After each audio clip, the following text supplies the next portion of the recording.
Hey everybody, this is Kevin. Hope you're doing well with Leading Edge Financial Planning. Today I'm going to talk about the financial planning process and just kind of how it works. A lot of people don't know how the process works, and there's some incredibly good software now that allows us all to see, bring the future, to the present and try to see what the future could look like.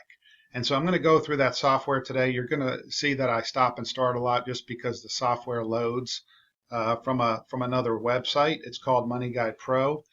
This is the fourth version of Money Guide Pro.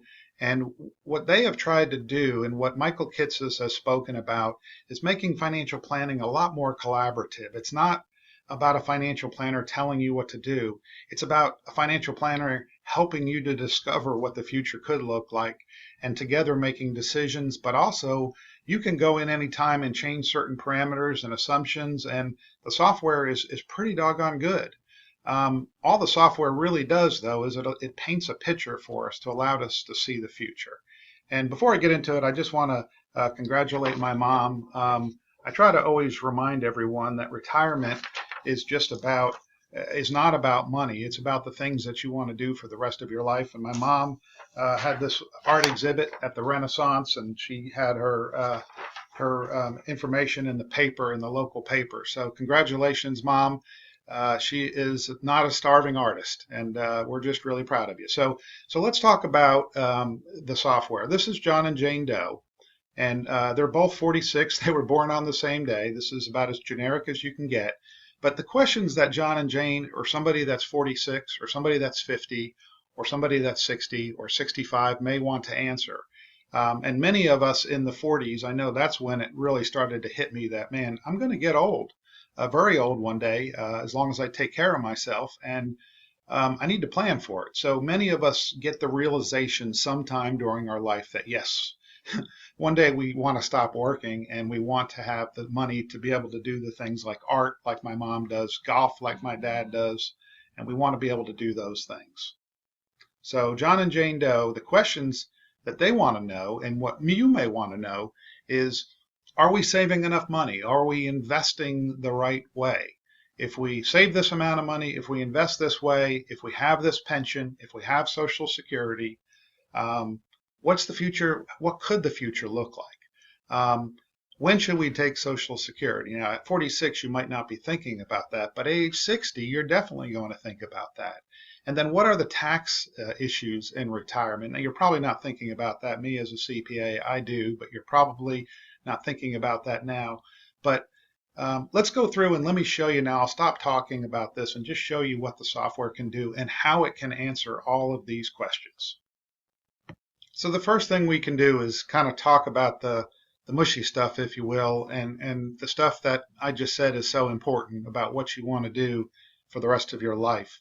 Um, the more, and my mom is a painter, but I'm using the word picture, but the greater the picture in your mind of what you want your future to look like, probably when you get there, you'll probably have a better experience. So this allows us to say, hey, do you want to have an active retirement? And if you do, well then, or vacation. If you do, we're going to need to pay for these things. So let's say John in blue and Jane in green says, yes, we want that.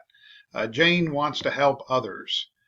John is a little crazy. He wants to start a small business. So, and when I say crazy, I'm joking.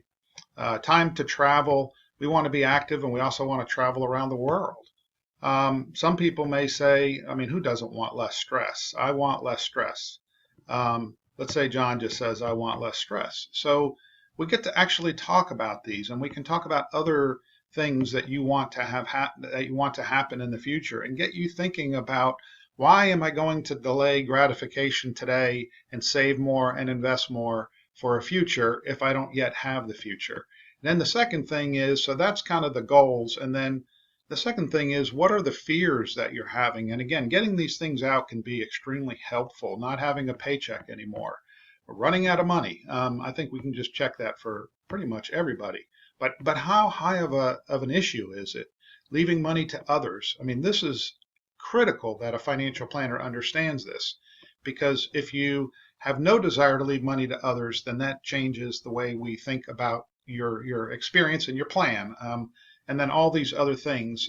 Because if one spouse does die earlier than expected, we need to plan for that as well. So we talk about when you might want to start retirement.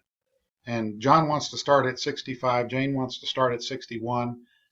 Charlie always calls this a stake in the ground. Like, we're just going to put a stake in the ground. It's not going to be for sure that that's going to be the date. But, it's like that commercial on TV where the person says, I'm going to be leaving in 14 years. We're not saying you're going to be leaving your job in 14 years. What we're saying is this is your best guess.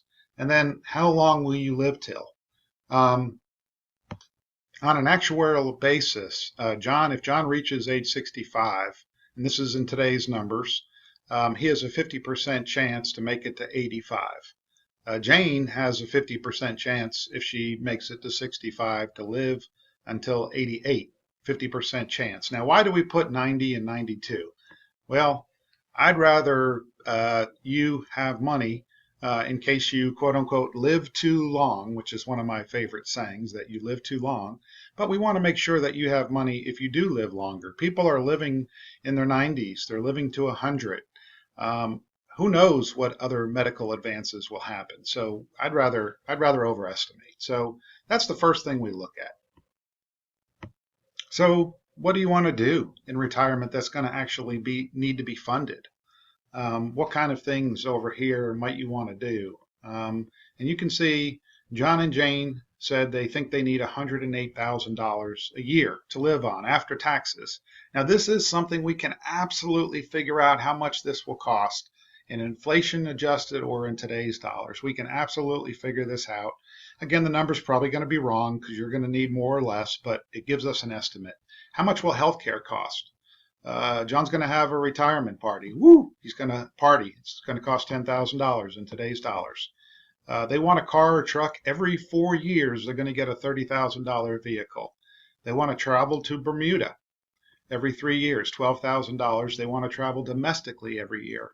They want to leave a $2 million bequest when Jane has her end of plan. We don't call it death. We call it end of plan. But and then gift donation, they want to do $10,000 a year. So what are the things that you want to do when you get older? And are you going to be able to afford them? So we finally come to the money after all of that, and that's really the way it should be. It should be about goals first, and then how are we going to actually, the goals are here. How are we going to actually fund those goals? How far are we off right now? What do we need to change to make sure we can do the things we want to do in retirement? The first thing is Social Security, and I'm not going to show this to you today, but for those of you that are close, we can actually show you every different way that you can take Social Security. What are the benefits of taking it early, which there's very few, but sometimes you have to. What are the benefits of waiting till age 66 or 67, maybe even waiting till 70? So this software can answer that question definitively. And if you're going to be working, what the taxation of Social Security, how that will affect your life. If you're below full retirement age, you can't get the money anyway if you're working and making a good living. So we have retirement income. So what are the different types of retirement income? Maybe you do have a pension. And some people have rental houses, and we count that as retirement income if you're going to have income from a rental. So investment assets, this is what people think. When I tell them I'm a financial planner, they many times will ask what I think about a certain stock. And first of all, Charlie and I don't really believe in investing in individual stocks because all the evidence and research that has been done shows investing in diversified assets is the way to go. But investable assets are extremely important, and they've become the largest asset that people have. They used to have just the house as the largest asset. Well, now people have tremendous accounts, those that save.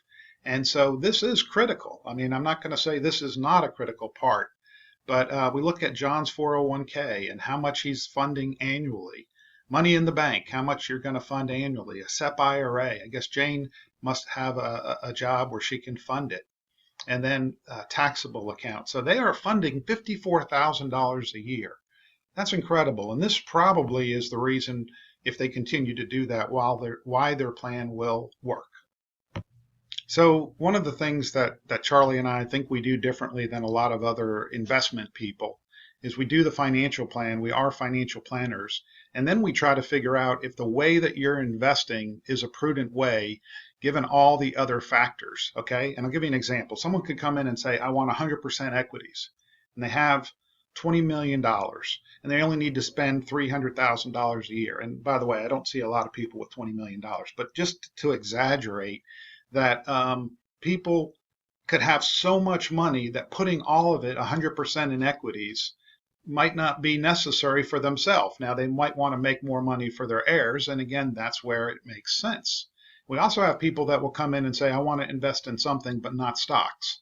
And they don't have enough money on going on the current cruise course. They don't have enough money. So, we have to sometimes say, well, we know you don't want to invest more in stocks, but you can invest more in stocks, or you can save more, or you can work longer. So that's the way we're able to frame this. And so, anyway, John and Jane, they say we're just aggressive as all get out. So then we say, all right, you're aggressive as all get out. You can get 10% returns, but at any given time, we don't pretend that we're going to get you out of the market. We're not going to time the market. So if your money went through the Great Recession and you were 100% in equities, what would have happened during the Great Recession? At some point, you would have been down 51%. Now, one of the things we know is when people are up, they talk percent. When people are down, they say, I lost. And in this case, John might come to us and say, I lost $607,000. So we try to tell you that this will happen. Markets will crash, and we are going to stay the course. We're going to invest through them. This too shall pass. And that's how we get those great returns. But will you stick with this strategy? Sometimes people will say, I'm really aggressive. And then when we say, will you stick through this strategy using this software? And they say no. So we lower the aggressiveness. I've really tried to scare people recently because the markets have been so great and it's just fun and, everyone's getting wealthy kind of time. And when I really try to say, how would you feel? Everyone says the same thing. Well, of course, I'm going to feel terrible. But the question is, will you do anything?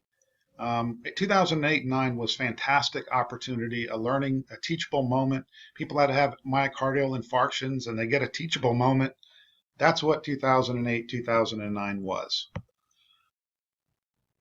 So after a little discussion with John and Jane, we determined that they do not want to be that aggressive. And we get a Great Recession loss going down of just 27%. But we also know that they're going to share some on the upside as well. The total return, if you look right here, for this type of a portfolio in the past was 8.69%. So we invest through the recession, we invest through the downturns. If we can get that kind of return, and I'm not saying it's guaranteed, but this is how financial planning can help you to invest a little bit better. So this is now using probabilities, and I won't get into how this works, but I'm happy to talk with you about it. This is when we run 1,000 different iterations of returns, and we say, if returns are different, what's the probability of success here? And John and Jane have a probability of spending all the money that they wanted to spend and never having to change the amount of spending, 77% probability.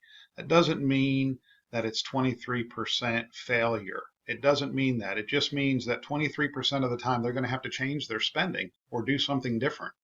So is 77% a good amount? Let's talk about it. I do think 77 is pretty good, but we can even make some recommendations to make the probability of success go up. By the way, John and Jane's plan will cost them $6 million over their retirement lifetime. Don't let that psych you out. It's just when we look at from all the different sources and we think about how much it will cost in present value, that's what it will cost. Now, your money needs to make money.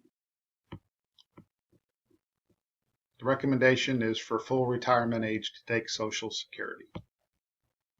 So here's the part that you play. You get to use something called the play zone. You get to use What If Workshop. there is SuperSolve, which can just solve the issues to make the best um, the future. But the play zone, and if it takes a second, I'll pause it. The play zone allows you to go in there by yourself or with us and say, I'm 65 when I want to retire. What if I want to retire at 60?